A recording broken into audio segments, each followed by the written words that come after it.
Let's take a step back in time, way before cloud storage and all the powerful search engines we have today. How did an office actually handle a messy mix of text, images, and maybe even audio clips? Well, a big part of the answer lies in a really groundbreaking system called Multi-OS, the Multimedia Office Server. So today, we're going to pull back the curtain and deconstruct its data model, which you'll see was surprisingly sophisticated and really laid the groundwork for how we think about digital documents.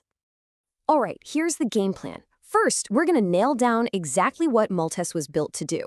Then, we'll look at how people actually interacted with it using its client-server setup. But the real magic, the thing we're really going to dig into, is its core data model. From there, we'll check out its clever use of two different types of servers, and then wrap it all up by seeing how this whole system came together to make finding documents a breeze. So what was the big idea behind MULTOS in the first place? I want you to picture an office back in the pre-internet era. You've got reports, memos, maybe some scanned images, perhaps even audio notes from a meeting. How on earth do you store all of that and then find anything later? That's the exact problem MULTOS was designed to solve. It was a centralized system built from the ground up to handle the organized chaos of a real-world office. At its heart, MULTOS was a database system, but it was tackling a brand new challenge: multimedia. See, it wasn't just about text anymore. The big goal was to create a system that could efficiently, and importantly, cost-effectively, file, store, and retrieve everything, from images and audio to your standard text documents. The idea was to create one seamless workflow for office professionals. Okay, so you've got this powerful system in the back room, but how does an actual employee, use it? The design was built on a classic client-server model, and this was a really crucial choice because it neatly separated what was happening on the user's desktop from all the heavy-duty data storage happening in the background. The easiest way to think about it is that the client was kind of like the app you'd open on your computer.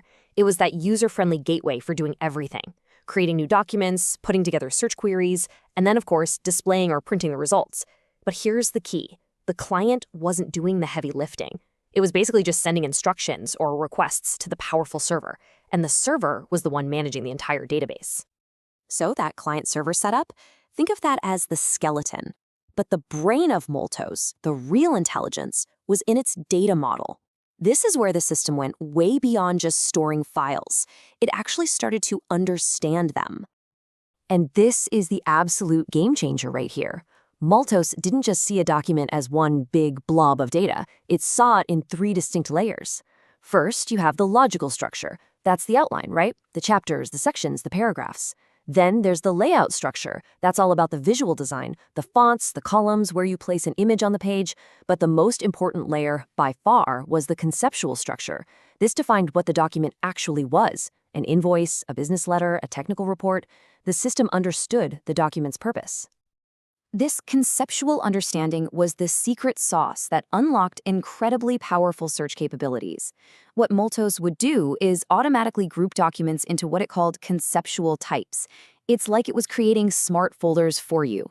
All the invoices would be grouped together. All the weekly reports would be grouped together, not because of their file name, but because the system genuinely knew what they were. Okay, so the system is super smart about what the documents actually are. But get this, it was also incredibly clever about where it decided to store them. MULTOS understood that a document you're still working on, like a draft report, has totally different needs than a finalized legal contract. So it used two completely different kinds of servers to manage them. On one side, you had the dynamic server. This used fast magnetic storage for all the documents that were constantly being edited and accessed, the work-in-progress files. On the other side, you had the archive server. This was for the stable, finalized documents that you probably wouldn't need to access very often. And to keep costs down while making sure the data was safe, these were stored on optical disks, including something called worm drives. And that worm tech is pretty cool. It stands for Write Once, Read Many, which literally means once you save something, it's there for good. You can't accidentally change or delete it. Okay, let's put the pieces together. We have this intelligent data model that understands what a document is. And we have a two-tiered storage system that knows where to keep it. But how does all of this actually help you find that one specific invoice from 6 months ago?